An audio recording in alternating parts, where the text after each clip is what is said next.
आगରୁ ଶୁଣିଥିଲେ କାହାଣୀର ନାୟକ ଏବଂ କଥାକାର ସଞ୍ଜୀବ ନିଜର କିଛି ସାଙ୍ଗମାନଙ୍କ ସହିତ ପ୍ରତ୍ନତତ୍ତ୍ୱ ଅଧ୍ୟୟନ ନିମନ୍ତେ ଦେଓଗଡ଼ ରାଜବାଟୀରେ ରହିଛନ୍ତି। ବାହାରେ ଥିବା ବରଗଛରେ କବୋଧଟିକୁ ମୁକ୍ତ କରିଦେଇଛି ପୂଜା। ନାୟକ ଦେଖିଛନ୍ତି ଯେ ସେ କବୋଧଟି ତାଙ୍କ ଦିଗକୁ ମାଡ଼ି ଆସୁଛି, କିନ୍ତୁ ପରବର୍ତ୍ତୀ ସମୟରେ ସେ ନିଜକୁ ବିଛଣାରେ ଆବିଷ୍କାର କରିଛନ୍ତି। ଏବେ ଆଗକୁ ଜାଣିବା ସେ କବୋଧ ସତ୍ୟ ଥିଲା ନା ନାୟକଙ୍କ କଳ୍ପନା। ମୁଁ କିଛି ବୁଝିପାରୁନଥାଏ ସେ କବୋଧର କାହାଣୀ। ସେ ମୁହୂର୍ତ୍ତରେ ସେ ବିନା ମସ୍ତକର ବିଶାଳ ଶରୀର ବିଷୟରେ ଭାବିଲେ ହିଁ ମୋ ଶରୀରରେ ଶିହରଣ ଖେଳି ଯାଉଥାଏ। ପୁଣି ପୂଜାର ପ୍ରତ୍ୟେକଟି କଥା ମୋ କାନରେ ବାଜି ଉଠୁଥାଏ। ସାହସ କରି ସୁନୀଲକୁ ଡାକିଲି। ଆଖି ମଳି ମଳି ସେ ଉଠିବା ପରେ ମୁଁ ତାକୁ ପୂର୍ବ ଦିନର ସବୁ କଥା ପଚାରିଲି।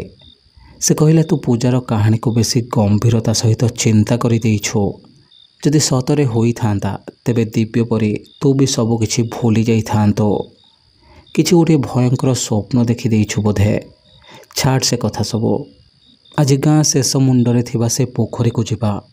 ପୂଜା କହୁଥିଲା ଯେ ସେଠି ଆଗରୁ କିଛି ଗୋଟିଏ ମନ୍ଦିର ଥିଲା। ସେଠିକୁ ଗଲେ ପୁରୁଣା ଦିନର କିଛି ନା କିଛି ସ୍ଥାପତ୍ୟ ମିଳିବ।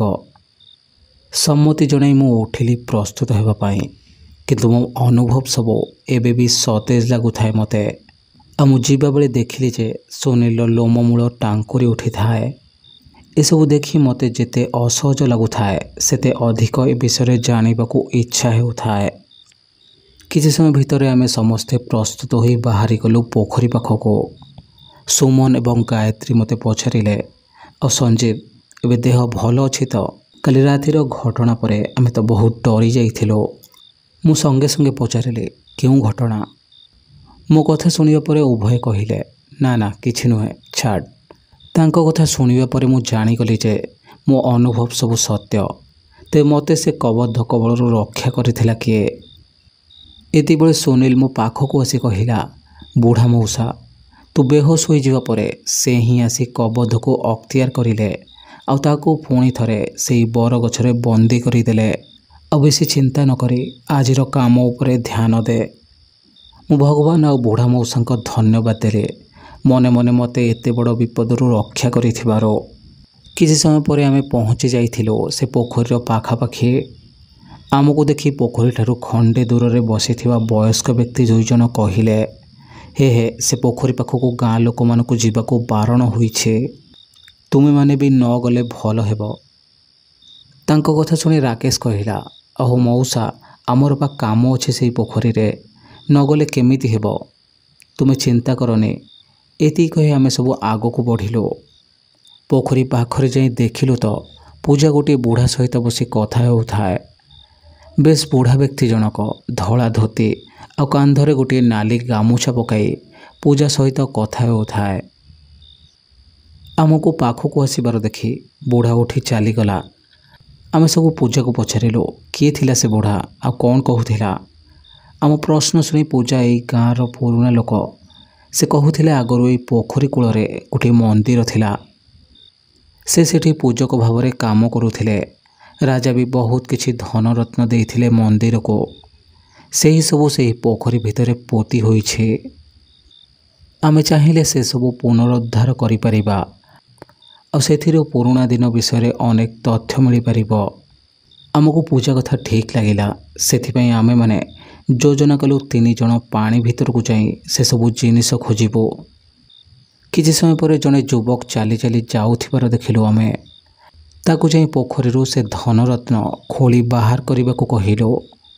ପୋଖରୀ କଥା ଶୁଣି ସେ ମନା କରି ଦୌଡ଼ି ପଳାଇଲା ଆଉ ଯିବାବେଳେ ଚିଲ୍ଲାଇ ଚିଲ୍ଲାଇ ଯାଉଥାଏ, କେହି ଯିବନି ସେଠିକି, ସେ ସମସ୍ତଙ୍କୁ ଖାଇଦେବ, କାହାକୁ ଛାଡ଼ିବନି।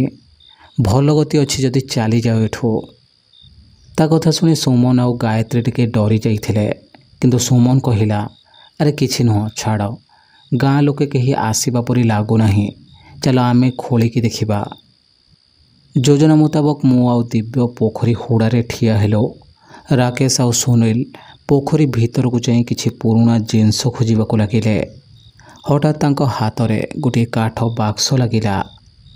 ଉଭୟ ସେ ବାକ୍ସକୁ ପାଣି ବାହାରକୁ ଆଣିବାକୁ ଚେଷ୍ଟା କରିଲେ, କିନ୍ତୁ ସେ ବାକ୍ସ ବାହାରକୁ ଆସୁନଥାଏ। उभय बाहर को आसी सब कथा कहवा पर गोटे दौड़ी बांधि बाक्स को टाणिबा योजना है। पाखापाखि घंटाए 2 घंटार चेष्टा करिबा परे आमे बाक्स को बाहर को आनिबा को सफल हेलो। बाक्सटी देखिला बेलको सेथिरे ताला पड़ी जौ मुदी दिया होइछे। मो मन को पाप छुँଥାଏ। मु किछि कहिबा आगरु दिव्य से जौ मुदी को भांगी ताला भांगी सारी थाए। ताला भांगिला परे दलकाए थंडा पवन आम मध्य देई बहीगला परि लागिला। एमिति लागिला जेमिति केही धसे कि पशि चलीगला। समस्त को टिके अजब लागिला किंतु केही आउ से विषय ध्यान देलु नाही। बाक्सटी खोली देखिला बेलको सेथिरे भली कि भली गहना रही थाए। आ गोटे ढांकुणी दिया हुई छोट पितल पात्रटे थाए। पात्रटे देखी पूजा संगे संगे उठाई नेला। पात्र भितरे माटी धूली परी किछि जिनस रही थिला। पूजा संगे संगे से सब धूली को पोखरी भितरे पकाई देला। आमे माने तापरे जीवा को बाहरिलो। ठीक जीवा आरंभ करिछु पोखरी भितरे किछि गोटे बड़ पत्थर पड़िला परी शब्द हैला। आमे बोली पड़ी देखिलु तो सुमन पानी भितरे पड़ी जाइछे। आमे समस्ते दौड़ी पकाई सुमन को टाणिबाकू चेष्टा करिलो किंतु से आसी पारु न थाए। से केवल गोटे कथा कहूଥାଏ, से मते छाड़ुनी, से मो गोड़ को टाणी धरिछे, मते रक्षा कर। आमे समस्ते निजर संपूर्ण बल लगाई ताको टाणी आनिबाकू चेष्टा करूथाओ किंतु विफल हेउथाओ। हालिया होई शेषरे सुमन निज हाथरू दौड़ी को छाड़ीदेला। आउ निमिषक मध्यरे सुमन हजिगला सेई पोखरी भितरे। आमे बाहरे सुमन सुमन बोली जेते डाकिले मध्य सुमन कौनसी ठिकणा न थाए। सुमन एपरी परिस्थिति देखि आउ केही से पोखरी भितर को जीवाको साहस करू न थाओ। पोखरी पानी संपूर्ण स्थिर होई जाई थाए। आउ सुमन कौनसी ठीक ठिकणा न थाए। पाखापाखि घंटे 1.5 घंटा परे सुमन शरीर पोखरी उपरे भासीबाकू लागिला। आमे माने संगे संगे जाई ताको टाणी आनिलो। ता शरीर अम्लजान अभाव संपूर्ण नील आउ श्वेता पड़ जाई थाए किंतु भाग्य को निश्वास प्रश्वास चालू थाए। दिव्यता को कोलाई नहीं दौड़िला डाक्तरखाना। आमे भी पछे पछे चली थाओ। सवा पछरे पूजा चली थाए बाक्स धरी।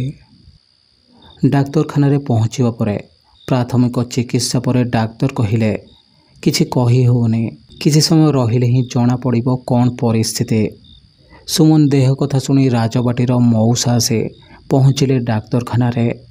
आमठारु सब कथा शुणिबा परे से कहिले, तुम भाग्य भल जे तुम सांगर निश्वास चलीछे, नचे से जल पिशाच जहाको धरे ताको केबे भी जीवित छाड़ेनी।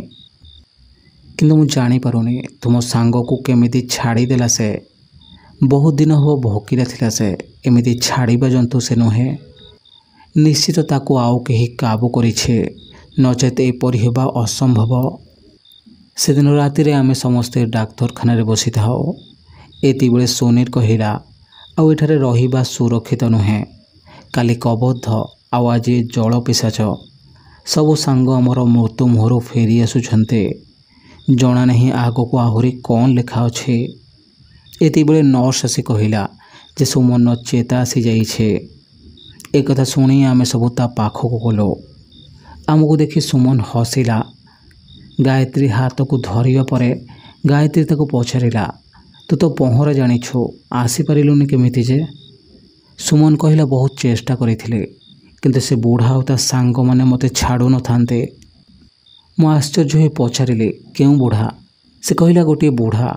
से धला धोती पिंधिथिला आ बेकरे नाली गामुछा पकाइथिला। ता कथा सुनिबा परे आम आखिरे नाची उठिला सेई पोखरी कूलर बुढ़ार चेहरा।